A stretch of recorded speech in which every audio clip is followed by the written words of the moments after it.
My name is Kurt Evans. I serve as the Vice President of ACEC. But I'm really honored today to be able to make this introduction. I've gotten to know John over several years now and had some great conversations with him. And this is one of the real winners and heroes of our state and our leadership that we have.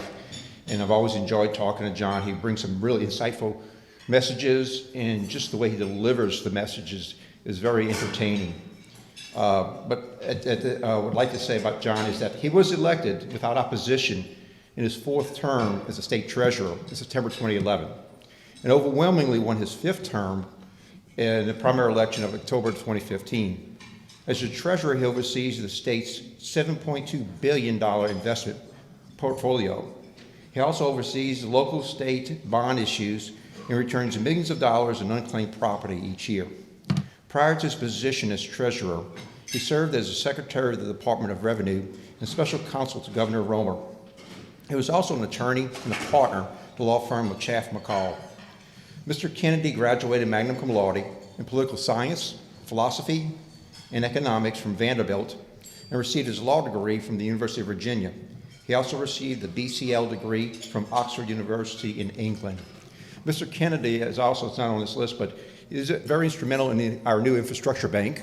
And I believe Mr. Kennedy's going to be the chairman of the new infrastructure bank. So I think we've got a lot of promise there. It's a wonderful opportunity for our state to continue to grow in this arena. And Mr. Kennedy, it's all yours. It's great to be here with you today. I figure you got to laugh in the middle of this political season, this governor's race. If you don't, you'll cry. I want to talk to you just for a few minutes about the budget. I'm going to talk a little bit about the operating budget. I'm going to talk more about the capital outlay budget. And then I'm going to leave time for plenty of questions. We can talk about anything you want to talk about. We have two budgets, as you know, in Louisiana. We have an operating budget and a building budget, which we, of course, call capital outlay. Now, most of the attention is directed to the operating budget. It's $25 billion. That's how much taxpayer money we have to spend this current fiscal year. And as you know, our fiscal year runs from the end of June to the end of June. So our new fiscal year started July 1. We're about, 4 months into the fiscal year? $25 billion is a lot of money. In fact, $1 billion is a lot of money. I volunteer as a substitute teacher in our public schools, and sometimes they have me teaching math. And I always include this example in my class, whether I'm teaching math or social studies. At the end of the class, I ask all the kids, I say, look, I want you to tell me how long you think it'll take to count to 1 billion. If I count, start right now. 1, 2, 3, 4, 5, 6, 7, 8, 9, 10. And I tell them I'm just going to keep counting, pretend I don't have to sleep. I'll count 24 hours a day, 7 days a week, how long you think it'll take. And some kids say 2 months, and some kids say 2 years. And then I give them the answer. 32 years to count to 1 billion. If you count one numeral a second, 24 hours a day, 7 days a week, it will take you 32 years to count to 1 billion. 1 billion is a lot. So $25 billion of taxpayer money is a whole lot. We have hit the trifecta with our operating account, and not in a good way. And by that I mean, I don't remember this ever happening in Louisiana. On our operating budget side, we have just closed the books for the last fiscal year that closed June 30th of this year. We have a $117 million deficit. We're running a deficit in this fiscal year of anywhere between $300 and $400 million, and we're projected in next fiscal year, the fiscal year that begins July 1, 2016, to have about a $700 million deficit. So if you add all of that up, last fiscal year, current fiscal year, 2016 budget, it's over $1 billion, and that is after the legislature raised taxes by about $800 million. So what's the problem? Well, the problem is very simple. They're spending more money than they take in. Duh. I mean, that's what a deficit means. Everybody at the state capitol building likes to talk about structural deficits and deficit spending. I mean, that's nice and that's, accurate. But really, what all a deficit is, it means you spend more money than you take in. And that's the problem on the operating side. Now, we can talk about some possible solutions. There are some solutions. I'll just mention a couple to you right quick. Of our $25 billion budget, 40% is health care. We spend $9 billion a year on health care. $8.3 billion of that $9 billion is Medicaid. And as you know, we have two social health insurance programs in America. One is Medicare. That's a federal program. State has nothing to do with that. That's for our senior citizens. Medicaid is a state federal program. It's for the poor. Feds put up about 65 to 70% of the money. The state puts up between 30 and 35%. We have $8.3 billion of spending in Medicaid. We have 1.4 million people on the Medicaid rolls. Really, I don't want to get down in the weeds and be too dorky here, but it's really 2 million people if you count the disproportionate share program. But let's just be conservative. 1.4 million out of a state of 4.5 million people on our Medicaid rolls. How do you save money? That ought to be the very first question that our new governor and our legislature ask. If our biggest expenditure is Medicaid, how do we save money in the Medicaid program? Let me give you an example of a couple of places to start. According to the Public Affairs Research Council, last year, the year before that, this year, next year, and probably unfortunately the year after that, we had and will have 900,000 visits to emergency rooms that you will pay for non-emergencies. Let me put that in more specific terms. Right now, while we're having lunch, people are taking, and it is perfectly legal, people are taking a $700 ambulance ride that you are paying for to go to an emergency room to be treated for acne, to get a pregnancy test, to get obesity counseling, to see if they need glasses, not because they might have scratched their retina, but because they think they're nearsighted or farsighted. Now, I want to be careful how I say this. We have a rule in America that if you're too poor to be sick, we don't let you die. I'm very proud of that. That separates us from a lot of countries. But that comes at a cost. And if you care about that principle, as I do, that we do not let people die in our country, we're going to take care of our neighbors, you've got to be concerned about the cost, because when Medicaid and Medicare become so expensive that it's consuming 50 and 60 and 70% of your budget and taxes go up, a lot of people who believe in that principle are going to say, that's a swell principle, we just can't afford it anymore. So both liberals and conservatives ought to be concerned about the cost of Medicaid. It's real simple to solve this problem. We ought to do what other states have done. You can go over to Houston, Texas, to Herman Memorial Hospital. They put a paraprofessional in the emergency room, right up front. And when a patient comes and says, hey, I need a pregnancy test, they're told, look, we're going to get you a pregnancy test. But here's the problem. In an emergency room, that's going to cost $500. In a private clinic, it's going to cost $50. So we're not going to treat you here in this private clinic. Let me have your phone number, and I will get you an appointment with a private clinic. That's not against the law. Neither federal, state, nor local law requires taxpayers to treat patients in an emergency room for true non-emergencies.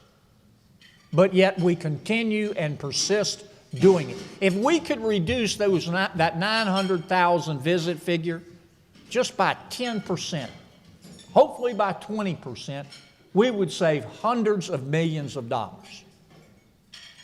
That's one example on the operating side. I could talk about the consulting contracts. You've heard me talk about that before.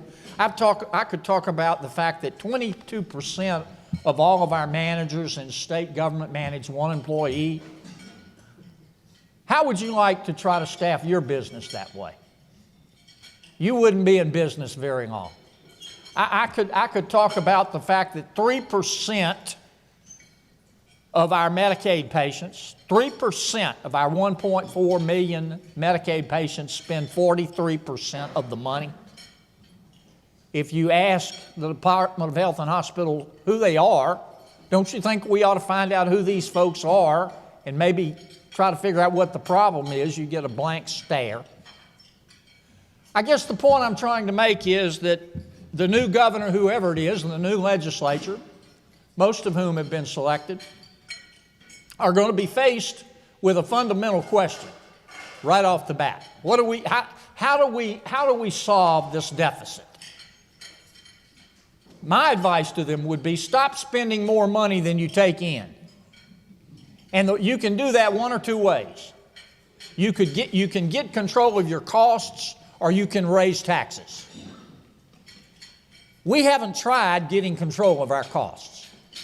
I can tell you, we have not. And the first legislative session needs to be focused on one question and one question only. And it's the same question you ask every day in your businesses. It's the same question you ask every day in your family's budget. Here's the question: how can we lower our costs while still being able to deliver a decent product or service to the taxpayers? If we will do that, we'll be able to solve this budget problem. Now let me talk about capital outlay.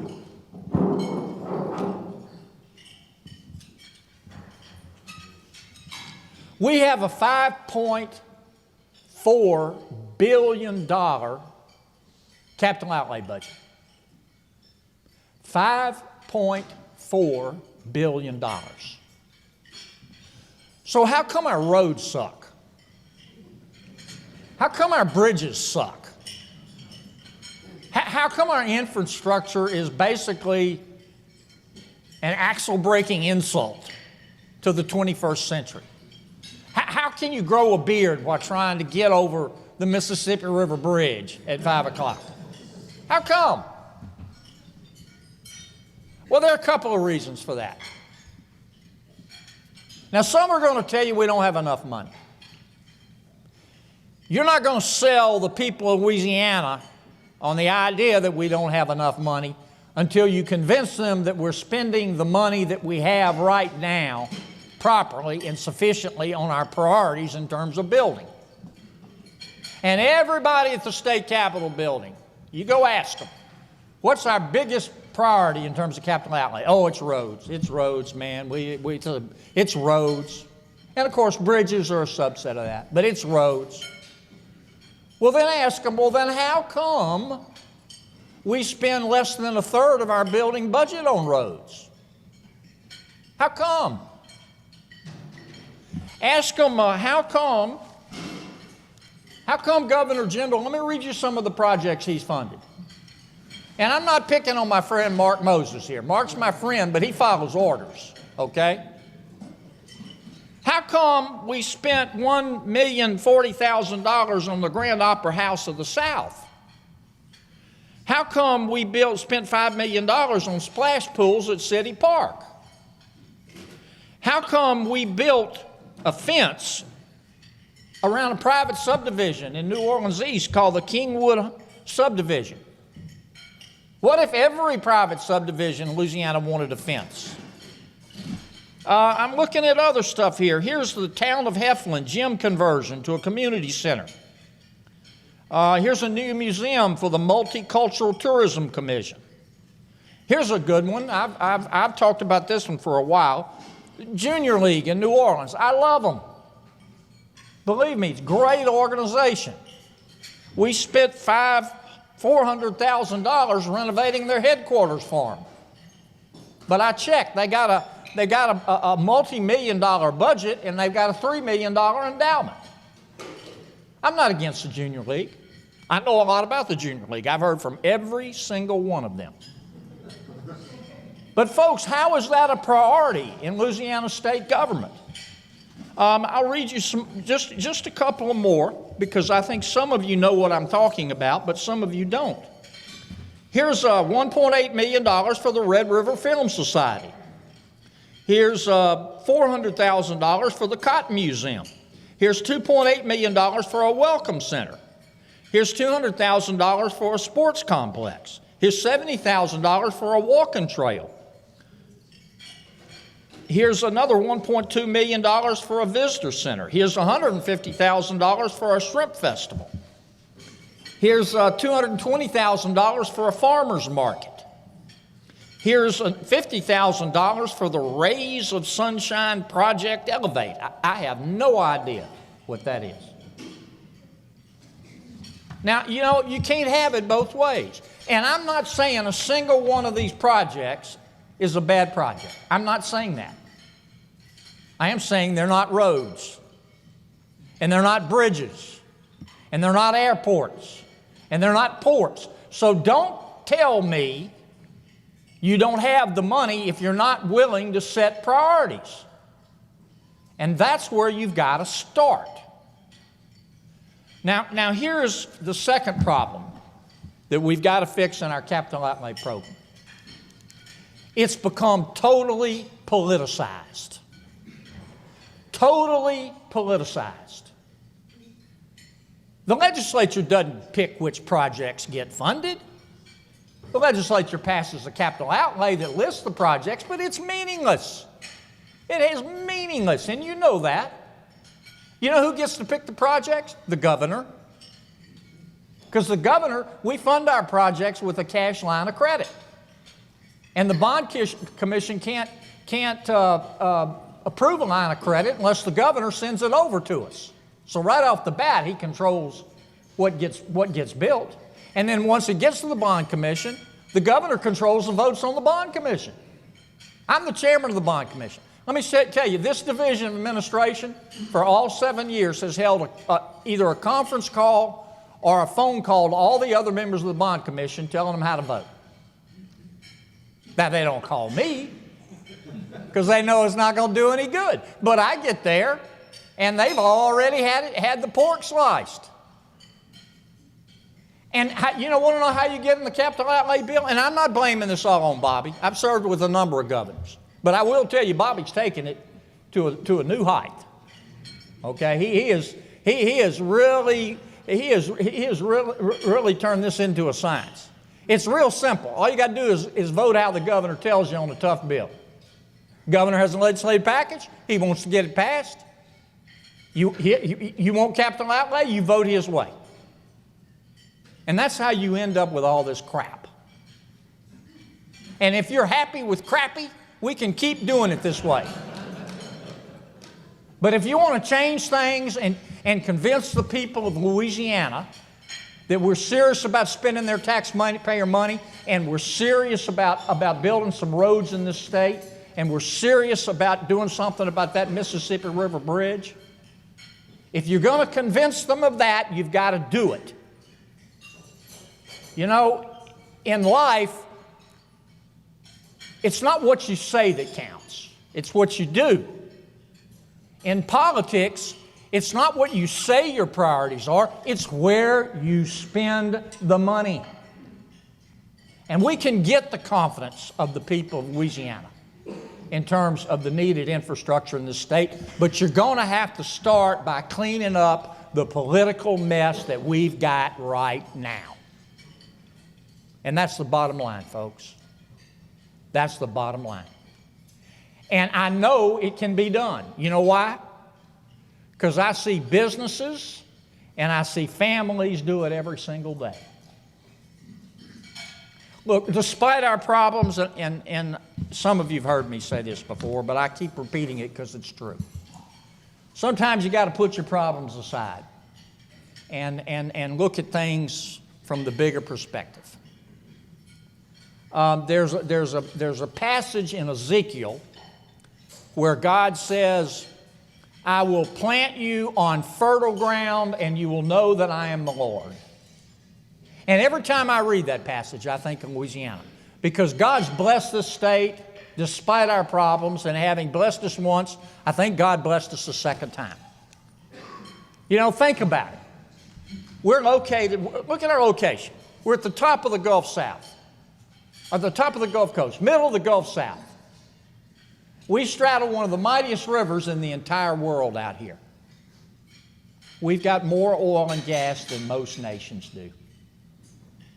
Our people are experts at things like petrochemical manufacturing, shipbuilding, agriculture, aquaculture, infrastructure, if we'll let you, food, tourism, healthcare. Our people are strivers and they're climbers. They're hardworking, they're fun-loving, they're God-fearing. I've lived in, 5 states, probably 10 different cities. I've never met people like the people in Louisiana. We are next door to Texas. Texas is 5.5 times bigger than we are. They do get a lot of good publicity. I'm happy for them. They're 5.5 times bigger than we are. We're 10.5 times more interesting than they are. But folks, the people of Louisiana deserve a state government as good as they are. We're going to have a fresh start here in a few months. We're going to have a brand new governor. We got a brand new legislature coming. But we got to do some things differently, or we're not going to solve these problems. What is a stop, question, and frisk program? New Orleans has a huge crime problem. Murders up, rapes up like 55%, armed robberies up. And that affects the whole state. I mean, I'm the state treasurer. Let's just talk arithmetic. New Orleans contributes over $300 million a year to the state in sales taxes and income taxes. And I hadn't even included the tourism dollars. We can't make it financially without New Orleans doing well. And people are not going to want to live in, invest in, or come to a place where they don't feel safe. So we need to do something. And I think we can look to what's worked in other states. And one of those things is a police enforcement mechanism called stop, question, and frisk. Under a U.S. Supreme Court case called Terry v. Ohio, which was decided in 1968, it is perfectly permissible under the federal Fourth Amendment for a police officer who doesn't have probable cause to think a crime's been committed, but it's perfectly legal for that police officer to stop, question, and if necessary, do a pat-down frisk of a possible suspect that he thinks may be committing or about to commit a crime. The police officer can't just pick somebody off the street and say, I don't like you because of the way you look or the way you're dressed. He's got to have what's called reasonable suspicion. For example, let's suppose a police officer is walking down the street and he sees somebody with a coat hanger peering into parked cars. Now, the officer hadn't seen that person commit a crime. He doesn't have probable cause to arrest him, but he's got reasonable suspicion to stop him and say, hey, what are you doing here? And why are you looking in those cars? And what are you doing with that coat hanger? And by the way, I see a bulge in your pocket. I think I'm going to check and see if you have a gun. So it's perfectly legal. And the leadership in New Orleans will not empower our police down there to do it. It's worked in New York. When mayors Bloomberg and Giuliani started using stop, question, and frisk in New York, crime went down 29%. It's going back up now that Mayor de Blasio is not using stop, question, frisk. Now the criticism that I've heard, the ACLU has pushed back on this idea, and they say, look, the cops in New Orleans will use stop and frisk to racially profile.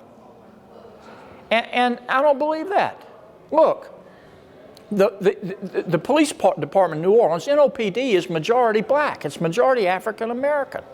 I don't believe that every NOPD officer, whether he's black or white, is a racist. I don't. I don't believe that they will use stop, question, and frisk in a racially discriminatory way to deprive people of their constitutional rights. I don't believe that. I mean, I think some may, but they're bad apples in every bunch. Not just police officers, but lawyers, doctors, everybody. And those you have to punish. But I think if you talk to the average cop on the street in New Orleans, they will tell you our hands are tied. And until we untie them, we're not going to get the thugs or the dope or the illegal guns off the street. The second thing we need to do in New Orleans, and this will impact the whole state, because so goes New Orleans, so goes Louisiana. There's a curfew in New Orleans. If you're under 17, you're not supposed to be out on the streets after 8 o'clock at night. And a lot of these kids who are out there at 10 and 11 and 12 o'clock at night are up to no good. Some of them are dealing drugs. Some of them are buying drugs. Some of them are carrying guns.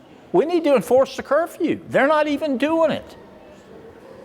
I mean, I'm not saying this will totally solve the crime problem, but at least it's a plan. And if folks don't want to do this, then I guess my response is, what's plan B?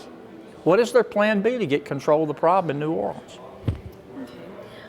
Today you talked a lot about budget problems and budget issues. Why are so many of the wrong projects getting funded while our infrastructure crumbles? Because the governor uses the building budget to trade for votes.